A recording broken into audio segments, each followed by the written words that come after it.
There's a story about Abraham Lincoln. When his mother was on her deathbed, she reportedly told him, "Be somebody, Abraham." Whether it's true or not, one thing is clear. Lincoln lived like he took those words to heart, shaping himself into one of history's great leaders. And that's the essence of leadership. It starts with an inward look. You examine your gifts, your integrity, your skills, and your character.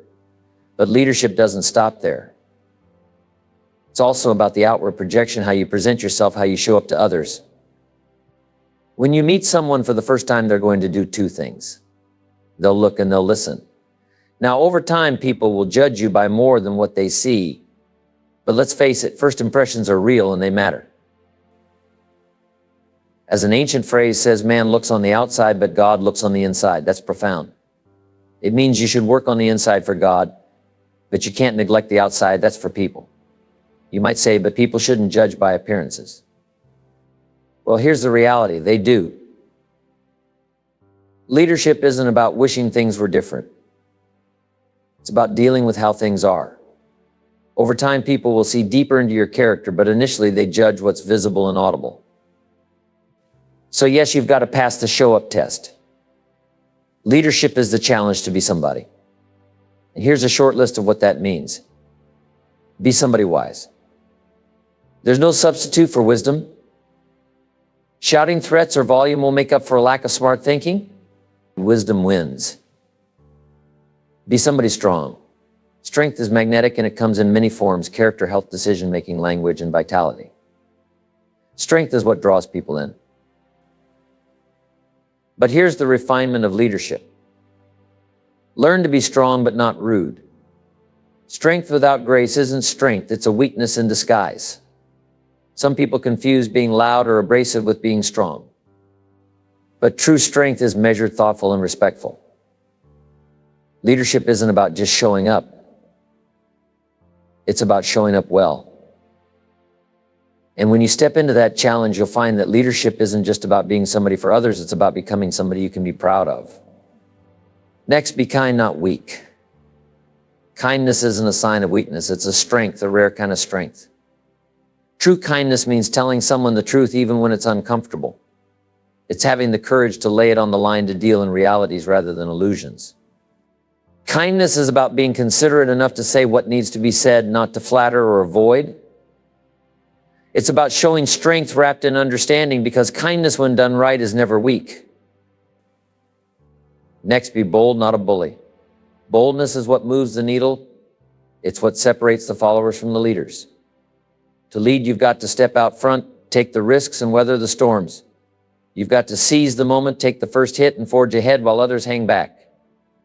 That's what boldness looks like. It's about planting your flag and claiming your future, much like a farmer pressing seeds into the soil. Farming isn't easy, it's hard work. It takes boldness to plant, nurture, and protect against threats. But come harvest time, boldness is rewarded. And the high life, it's reserved for those with the courage to grab it. Next, be humble, not timid. Humility is a virtue. Timidity is a disease. Timidity holds us back, keeps us in the shadows, afraid to reach or risk. But humility, that's different. It's understanding the vastness of life, the awe of being part of something so grand yet so fragile. It's knowing your place among the stars while feeling connected to them. Humility lets us marvel, respect, and grow. Timidity stifles. Humility inspires. Next, be thoughtful, not lazy. Dreaming is a gift, but it can't end there. Action is what turns dreams into reality. Thoughtfulness should lead to effort, not just contemplation. Next, be proud, not arrogant. Pride fuels achievement. Pride in your work, your family, your community, that kind of pride builds bridges and changes lives. But arrogance, that tears it all down. The worst kind of arrogance is born of ignorance, and it's unbearable. Pride uplifts. Arrogance diminishes. Next, deal in realities. Face life as it is. Life is neither perfect nor tragic, it's unique. Accepting that truth saves us from unnecessary pain. The black widow spider, for instance, lives out its nature by consuming its mate. Some might call that tragic, but perhaps it's better to call it unique, a reflection of life's intricate and extraordinary balance. Life is a grand tapestry of kindness, boldness, humility, thoughtfulness, and pride. But it's also a test, a unique experience where only those willing to face the truth and seize the day reap the rewards. Here's something that saved me a lot of agony, frustration, and sleepless nights. I used to spend my time worrying, wondering, pulling my hair out, asking, why is it like this? And then one day I stumbled across the 80-20 rule. Let me tell you, it changed everything. The 80-20 rule is one of life's fundamental truths. Not exact, but close enough to be remarkably consistent. Here's how it works. 20% of the people will produce 80% of the results. You see it everywhere. Ask the minister at a church who's paying the bills and he'll tell you 20% of the congregation covers 80% of the expenses. It's just how it is. Now here's the key. Don't try to solve it. It's like trying to change the seasons. You can't. You don't solve the seasons, you work with them. Leadership is the same. The 80-20 rule is baked into the structure of life, so the smart leader learns to work with it, not fight against it. Here's how you apply the 80-20 rule in leadership. Spend 80% of your time with the 20% who are driving 80% of the results. That's efficient, productive, and smart. Now here's the next question. How do you do that? Great question. Let me give you a simple formula. Spend individual time with the 20% and group time with the 80%. That's it. That's a big key to leadership. But here's the catch. Guess who wants your individual time? The wrong group. That's right. The 80%, the ones producing 20%, will clamor for your attention. That's just how life works. So what do? You've got to get clever. You've got to use diplomacy and strategy. Let me give you an example. Mary comes up to you and says, I've got a question. Now you could stop everything and give Mary your time, but that's not leadership efficiency. Instead, you say, Mary, that's a great question. Bring it to the group meeting on Saturday and I'll cover it for everyone. Mary says, okay. Problem deferred, time saved. Now, is it always that easy? No, of course not. But if you're clever, diplomatic, and intentional, you can steer your time in the right direction. Now, some people say if the 80% are only producing 20%, let's just get rid of them. But here's the problem. The moment you do that, the rule resets. Fire the 80%, and guess what? Before long, the new group will split into 80-20 again. This isn't something you eliminate. It's something you learn to navigate. The 80-20 rule isn't just important, it's essential. It's one of those guiding principles that simplifies leadership, maximizes productivity, and helps you sleep better at night. Don't fight it. Don't try to fix it. Learn to work with it, and you'll find the results are worth it. That's called good leadership sense. Next, let's talk about the law of averages. It's such an important concept, one that can save you a lot of frustration and set you on the path to success. Here's the essence of the law of averages. If you do something often enough, you'll start to see a predictable ratio of results. That's how it works. Now, why is this so critical? Because in leadership and sales, or in any endeavor where you work with people, understanding ratios helps you evaluate performance, yours and others. It's a tool for clarity and focus. Let me give you an example. Let's say you're in sales. You join a company and start promoting a product or service. You talk to 10 people and 9 say no thanks, but 1 says yes, I'll take it. Now you have a ratio, 1 out of 10. You might say that's not great. Well, it's not about whether it's good or bad, it's your starting point. It's your opening ratio. At the beginning, don't focus too much on the numbers themselves. Focus on the activity. The key is to get moving. You talk to 10 people and get 1 yes. Talk to another 10 and chances are excellent you'll get another yes. It's consistent. It's uncanny. I don't even know how it works, but it works. And that's the beauty of the law of averages. You don't have to know why it works to make it work for you. Some people spend their time studying the roots. Others gather the fruit. The choice is yours. Now, once you've got a handle on your ratio, let's say it's 1 out of 10, this opens the door to competition. Competition is so important because it stretches you. It lets you test your skill against someone else's skill. It shows you what's possible, and if you push yourself, it shows you what you might be able to achieve.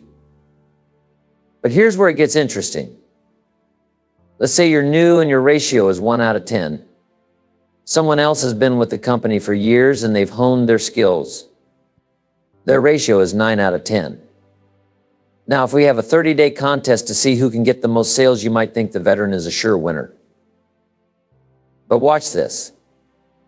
During those 30 days, while they talk to 10 people and get 9 yeses, you talk to 100 people and get 10 yeses, you win. It's not easy, but it's simple. You made up in numbers what you lacked in skill. That's how understanding the law of averages works to your advantage. If you're new, this is the key. Make up in numbers what you lack in skill. You help yourself with the numbers. You help others understand their ratios. Someone might say, I can only get 1 out of 10. That's fine. The ratio doesn't matter as much as understanding how to use it. The key to winning is to be smart enough to work with the ratios and bright enough to let the law of averages work for you. That's where the magic happens. Let me give you the next key. Ratios can improve. Let's say you talk to 10 people and get 1. Yes. Then you do it again. Talk to 10, get 1. Talk to 10, get 1. But then about the 4th or 5th time you talk to 10 people and suddenly you get 2. Now, why is that? You're getting better. Here's the question. Who can get better? The answer is simple. Anybody who tries. That's the beauty of this system. You don't need to be extraordinary to start. You just need to start. It's about putting together the effort, working the numbers, and letting the process teach you. Your brain is just as capable as anyone else's. Your chances are just as good. All it takes is a commitment to doing ordinary things with extraordinary effort. That's why success is a numbers game. Ratios are the scoreboard, and just like in baseball, you've got to keep track of your batting average. The key is to measure how you're doing and to work on improving that average over time.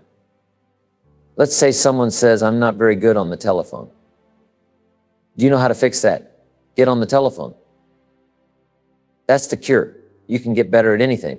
All you've got to do is attempt to try it and start stacking up the numbers. Keep track of those numbers, learn from them, and watch your ratios improve. When I teach sales, I break it down into 3 simple points. Let me share them with you. Number 1, talk to lots of people every day. That's it. Success is a numbers game, especially when you're starting out. And here's the good news, there's no shortage of people to talk to. Even if your presentation isn't great, if you put in the numbers, something will happen. I promise you, if all you did was walk around saying you wouldn't want to buy anything, would you? Someone's going to say, well, maybe. What are you selling?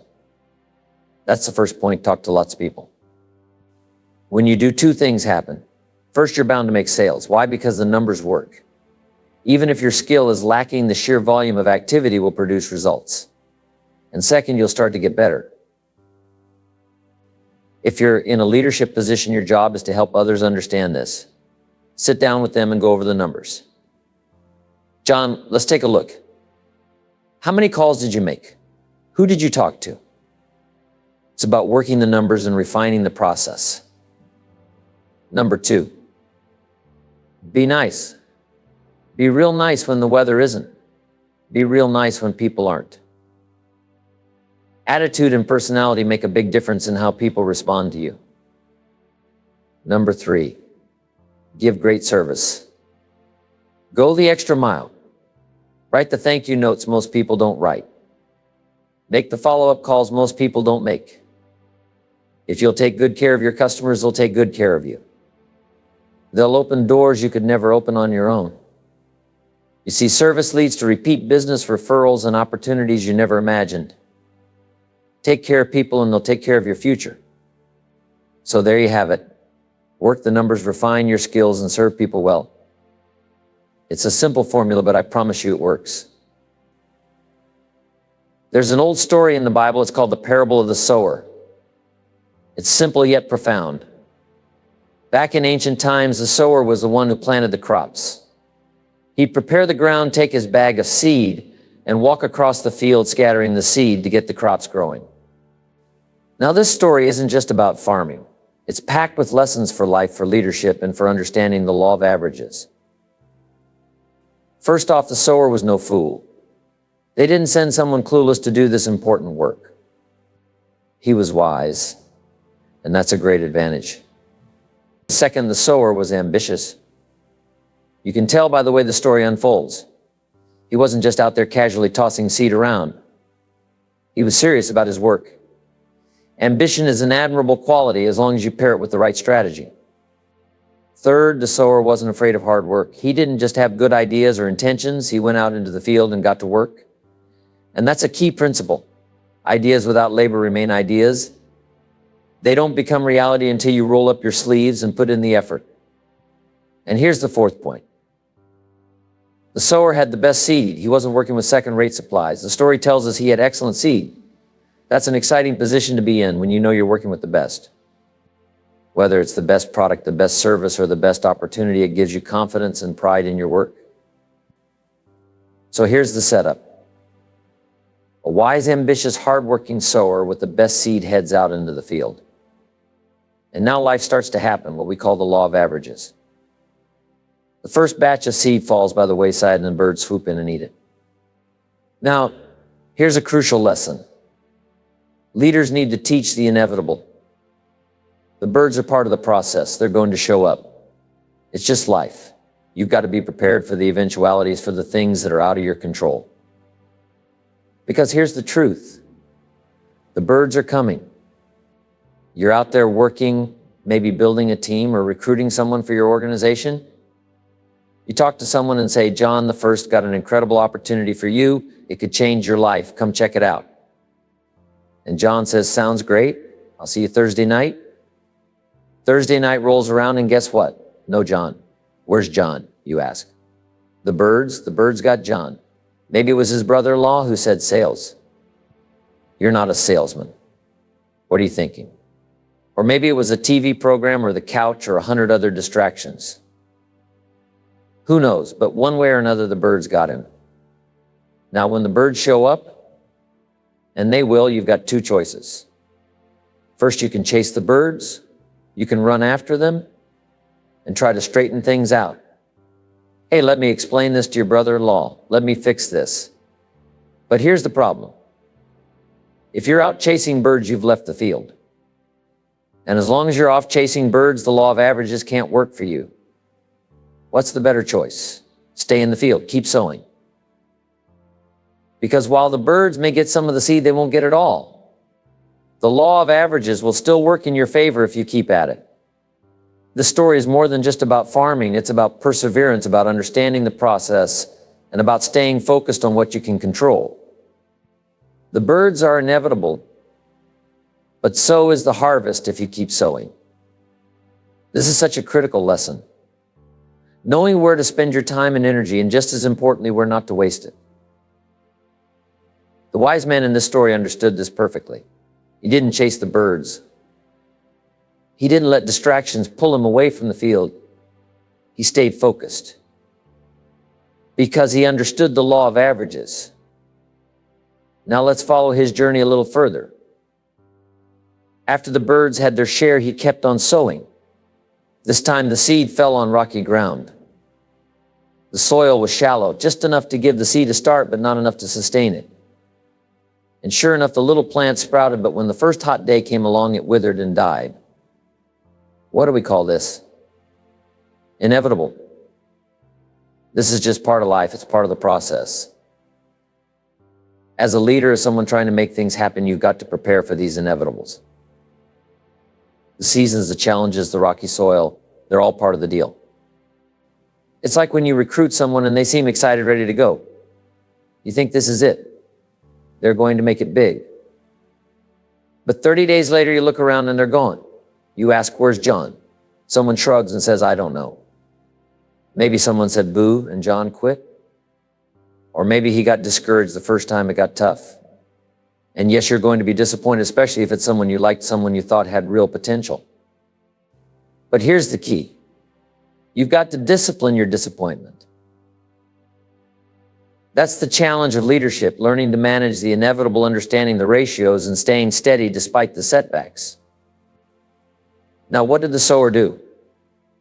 He didn't pack up and go home. He kept on sowing. He understood that not every seed would grow, but he also knew that the law of averages would work in his favor if he stayed in the field. So he sowed more seed, and this time it fell on thorny ground. The little plants started to grow, but the thorns choked them out. Once again, the plants died. What do we call this? The inevitable. Do you know what the story says the thorns represent?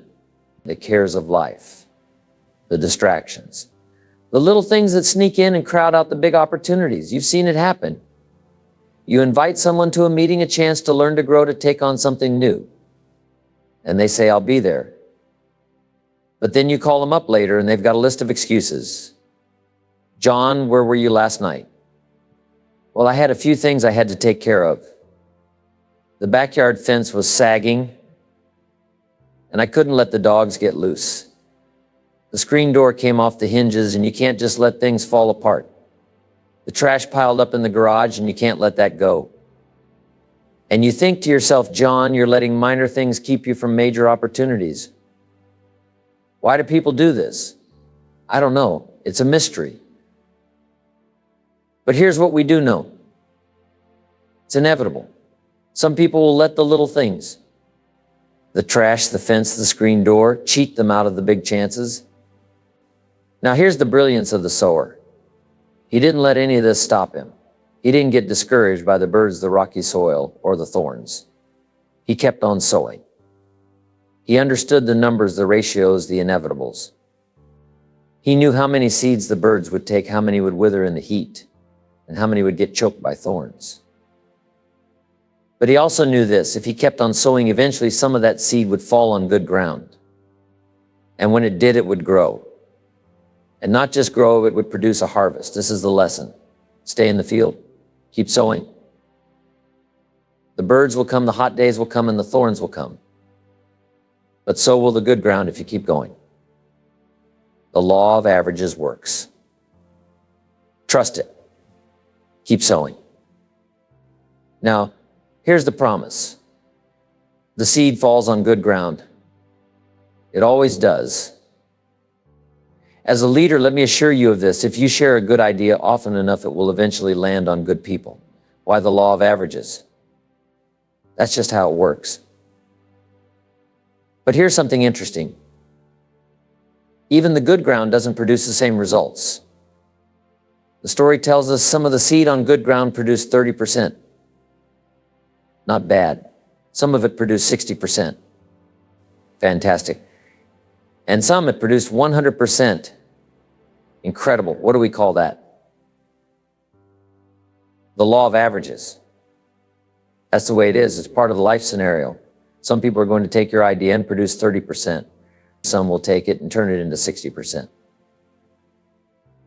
And then if you stick with it long enough, you'll find those rare 100%ers, the ones who take an idea and make it soar. But here's the catch. To find the 100%ers, you've got to be willing to go through the process, the birds, the rocky ground, the thorns, the challenges. And when you find the 30%ers and 60%ers, you've got to learn how to work with them too. Not everyone will produce 100%, but that doesn't mean they don't have value. Now, if you're going to be a leader, you've got to understand this. Life is a mix of good and evil, opportunity and struggle, health and sickness, liberty and tyranny, winning and losing. It's the great clash of life, the great balancing act. Some people, for reasons we may never fully understand, choose to sell out to the wrong side. And as a leader, you don't have to spend too much time asking why. The key is to spend your time asking who. Who are the ones on the right path? Who are the ones you can help? Who are the ones who are ready to grow? Let me share a little story. A few years ago, I attended my 30th high school reunion. It was a small graduating class, only 150 of us. And after 30 years, nearly half of us showed up. Not bad, right? We had a 2-day celebration. On the second day, I was the master of ceremonies. We took a moment to remember the 8 classmates who had passed away. 8 out of 150.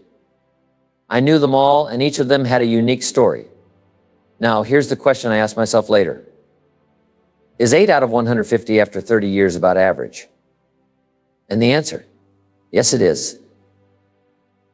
It's not a matter of if 8 will be missing, it's only a question of who. And that's the lesson for leaders. Don't be surprised when the inevitable happens. If you're too surprised, we'll call you naive. The birds, the rocky soil, the thorns, the challenges of life, they're all part of the scenario. Some people will make choices that pull them away from the good. They'll let distractions, negativity, or even outright evil take over. And yes, it's sobering, but it's also just one of those things. As a leader, your job isn't to control the choices people make, it's to understand them, to recognize the patterns, and to keep sowing. And most importantly, to stay alert. Stay sharp enough to spot the good, to identify the ones who are ready to grow, and to guide them toward their potential. That's the beauty of leadership. Working with all kinds, learning the lessons, and watching the seeds of your effort eventually bear fruit. Whether it's 30%, 60%, or even 100%, the key is to keep planting, keep believing, and keep moving forward.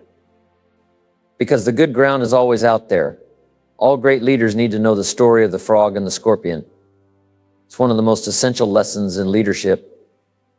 A story about understanding behavior, human nature, and the importance of discernment. Here's how it goes.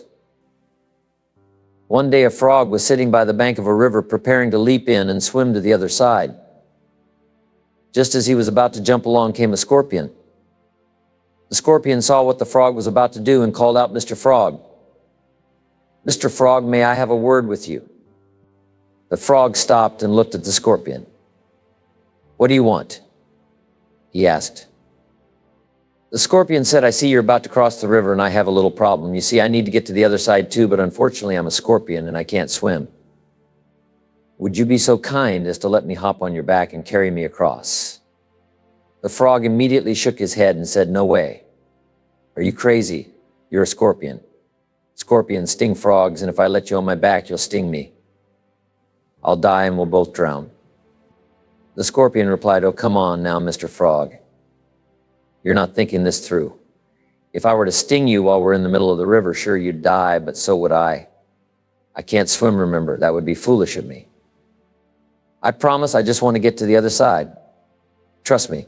The frog thought about it for a moment. "Well, that makes sense," he said. "All right, hop on." And so the scorpion climbed onto the frog's back, and the two of them began making their way across the river. But sure enough, halfway across, the scorpion stung the frog. As the venom began to take hold, the frog in disbelief cried out, "Why? Why would you do that? Now I'm going to die and you're going to drown too. Why would you sting me?" And the scorpion calmly replied, "Because I'm a scorpion. It's my nature." Now, what's the lesson here for leaders? You've got to understand the nature of people. Some people, no matter how much reasoning you provide or how kind you are, will act according to their nature. It's who they are. And as a leader, if you don't recognize that if you ignore the signs or fail to use discernment, you're going to find yourself caught in situations like the frog, stung and sinking. It's not about being cynical or distrusting everyone, it's about being wise. The frog wanted to believe the scorpion's reasoning, but he ignored the fundamental truth: scorpions sting. In leadership, you'll encounter all kinds of people. Some will lift you up, some will challenge you, and yes, some will sting. Your job is to recognize the difference and make decisions accordingly. Remember, trust is important, but so is discernment. Know who you're working with. Understand their nature. And most importantly, don't let yourself get stung in the middle of the river. There are shepherds, there are sheep, and there are wolves. And here's the thing about life. Some wolves are so clever they've mastered the art of looking like sheep. That's the drama of life, isn't it? The ever-present dynamic of good and evil, always at play, always testing us. Leadership requires the ability to navigate this drama with skill, awareness, sensitivity, and understanding. It demands that we stay alert, ready for the inevitable challenges that will come our way. As leaders, there are some key areas of study we must embrace. Let's start with possibility. Leaders must be dreamers, visionaries, always asking, what if? What if we had the right people? What if we developed a strong, refined team? What if we set a bold goal and actually achieved it? What could we create and how far could we go? Possibility stretches the mind and fuels the imagination. It's a subject worth our time because it opens the door to innovation. Then there's opportunity. Opportunity is everywhere, but it takes a trained eye to spot it. Sometimes it's much closer than you think, right within arm's reach, waiting to be recognized. The ability to see and seize opportunities is what separates leaders from followers. And let's not forget ability. Leaders must be students of ability, not just their own, but the abilities of those around them.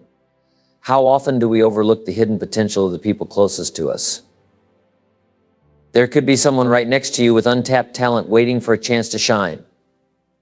It's the leader's responsibility to recognize that potential and help bring it to life. Leadership is a lifelong study, an ongoing journey of growth and discovery. The more we invest in understanding possibility, opportunity, and ability, the better equipped we are to face the challenges of life and lead with wisdom, strength, and clarity. Many years ago, I met a young man in Canada named Harold Dyke. Harold worked for the railroad, making about $300 a month, and he'd been there for 10 years. Now, this was some time ago, but Harold's story taught me a profound lesson. When I discovered him, he wasn't just a railroad worker, he was a man with untapped potential. I recruited Harold to join my company, and he became a close friend. By his second year in the business, Harold was making $45,000. Significant leap for that time. Today, he's a respected leader in his community, gifted, skillful, financially independent, and a remarkable gentleman. Now, here's the key. Harold's potential was there all along, but no one at the railroad had uncovered it. They hadn't invested in discovering the hidden talents of the people right under their nose. Leaders must be students of ability, always searching for those unique qualities in others, abilities that with the right guidance can shine. Uncovering someone's true potential is one of the most important responsibilities of a leader. This brings us to the same critical leadership principle: inevitability. Every leader should study the concept of inevitability. Ask yourself, if I keep doing what I'm doing, where will I be in 10 years? Not with wishful thinking or crossed fingers, but with a clear, honest look at where your daily actions are leading. Think of it this way. Being 200 feet from Niagara Falls in a small boat without a motor or oars is the definition of inevitability. At that point, it's over. The tragedy isn't just the fall itself, it's how long ago the drift began. If someone had painted that picture for you when you were still upstream, described the roar of the falls, the danger ahead, you might have taken action before it was too late. Leaders have a duty to help people see the inevitable long before they're too close to the edge. Many people around us are drifting, unaware of where the current is taking them. It's our job to paint the picture, to speak the truth, and to give them better choices while there's still time. This is what leadership is about: helping people change their lives, their careers, their thinking, their attitudes, to help them see not just where they are, but where they're going. That's the gift of leadership. The ability to influence someone's direction before they're caught in the current of inevitability. Another vital subject for leaders is rationality. Leaders must develop the ability to draw sound conclusions from the information they have. Here's an important principle. Make sure that what you decide to do is the product of your own conclusions. Seek advice, but don't take orders. Let others contribute their insights, but run it all through your own mental process. Your decisions should be yours, shaped by careful thought and consideration. These disciplines, discovering potential, studying inevitability, and practicing rationality, are not easy, but they are possible. They're part of what I call walking the summit of leadership skills. Most people shy away from this kind of effort because it requires extra discipline, extra thought, and extra commitment. But for those who take on these tasks, the rewards are extraordinary. That's the essence of true leadership. I'm here to promise you something remarkable. The treasure that awaits is so unique, so extraordinary, that the small price paid in early disciplines is nothing compared to the riches that unfold over time. Riches not only for your heart and your mind, but also for your purse. The rewards, both tangible and intangible, are beyond measure. Let me leave you with a few challenges to consider. Challenges that can shape the way you think, lead, and live. Here's the first one. Let other people lead small lives, but not you. In the grand arena of leadership with the responsibility and privilege to touch and influence others, don't settle for the ordinary. Let others cry over small hurts, but not you. Let others argue over non-essentials, but not you. Focus on what matters, on the larger challenges, the greater opportunities, and the profound impact you can have. Here's another challenge. As leaders, let's aim higher than just helping people with their jobs. Let's help them with their lives. We carry a twofold responsibility, not just to teach job skills, but to teach life skills. Because here's the truth.